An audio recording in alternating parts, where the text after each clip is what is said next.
છે નિમેશભાઈ, જે પોતાના દીકરા પાર્થના એડમિશન માટે આવ્યા છે શહેરની પ્રખ્યાત ગ્રાન્ટેડ શાળામાં. પ્રિન્સિપલ સાહેબ એડમિશન માટે રાજી તો થઈ ગયા, પણ એમણે એક વળતી શરત મૂકી. ડોનેશન આપવું પડશે. ડોનેશન કેટલું? બસ 1 લાખ રૂપિયા. જુઓ નિમેશભાઈ, ડોનેશન આજકાલ બહુ કોમન થઈ ગયું છે અને with the comparison of other schools અમારા રેટ્સ તો બહુ ઓછા છે. પણ સાહેબ, મારી પાસે 1 લાખ રૂપિયા નથી. કશો વાંધો નહીં, ચિંતા ના કરશો. સામટા ના આપી શકો તો ઇન્સ્ટોલમેન્ટમાં આપજો. મારાથી એ પણ શક્ય નહીં બને. તો sorry, no admission without donation. You may go please.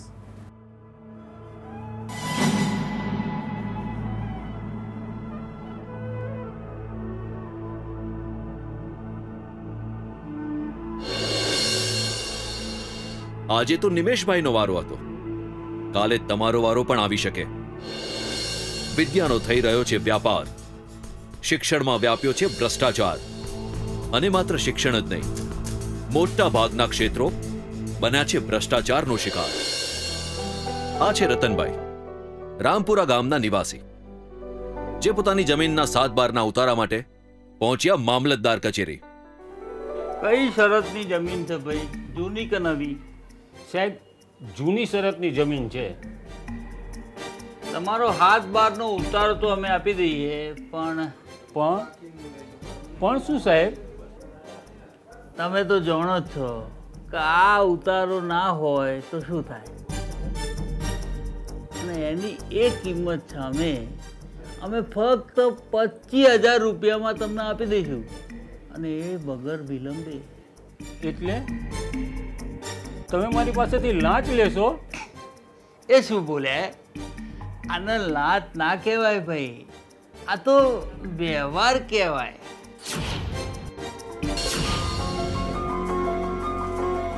આજે રતનભાઈનો વારો હતો, આવતીકાલે તમારો વારો પણ હોઈ શકે. આમ આદમી છે લાચાર, વ્યાપ્યો છે સગળે ભ્રષ્ટાચાર. શાળાઓ, સરકારી કચેરીઓ, સંસ્થાઓ, મ્યુનિસિપાલિટી કે નિગમ, ચારે બાજુથી ભ્રષ્ટાચાર આપણા લોકતંત્રને ઉધઈની જેમ કોરી રહ્યો છે.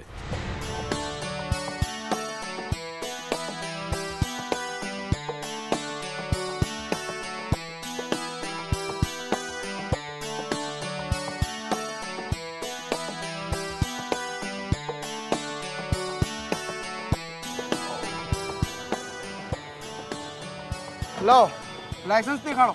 અરે સાહેબ, ઉતાવળમાં ઘેર રહી ગયો.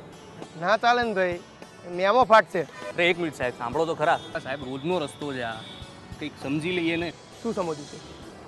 કામ કરો, આ 20 રૂપિયા રાખો ચા પાણીના. હા, એટલે આ વખતે જવા દઉં છું, આવતી વખતથી ધ્યાન રાખજો. Thank you sir.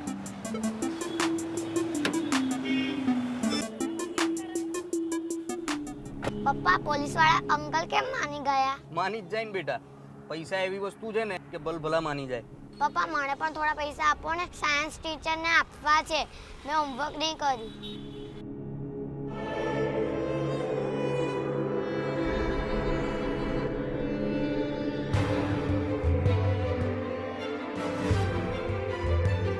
જોયું, ભ્રષ્ટાચારના પાયા પર ઉજળા ભવિષ્યનું નિર્માણ કદાપી શક્ય નથી. અને ભ્રષ્ટાચારનું આચરણ કરીને બહારથી સુખી અને ખુશ લાગતા ભ્રષ્ટાચારીઓ અંદરથી ભયભીત અને તણાવ અનુભવતા હોય છે. ના તો સમાજમાં એમની કોઈ આબરૂ હોય છે, ના તો એમને કોઈ માન આપે છે. આજે 10-20 રૂપિયાની કટકીથી શરૂ થતો ભ્રષ્ટાચાર મોટા મોટા કૌભાંડોનું સ્વરૂપ ધારણ કરે છે. આપણી સવાર પડે છે કોઈને કોઈ સ્કેમ, ઘોટાળા કે કૌભાંડોની હેડલાઇન સાથે. અને આ ભ્રષ્ટાચાર કોઈને કોઈ રીતે આપણને સ્પર્શે છે. આપણે ડગલે ને પગલે આનો સામનો કરવો જ પડે છે. ભ્રષ્ટાચાર રૂપિયા કેન્સર આપણી આજને જ નહીં, પરંતુ આપણી આવતીકાલને પણ પોતાના ભરડામાં લઈ રહ્યું છે. જાજે ને બધો રૂપિયો અને કારો ભેગો કર્યો છે.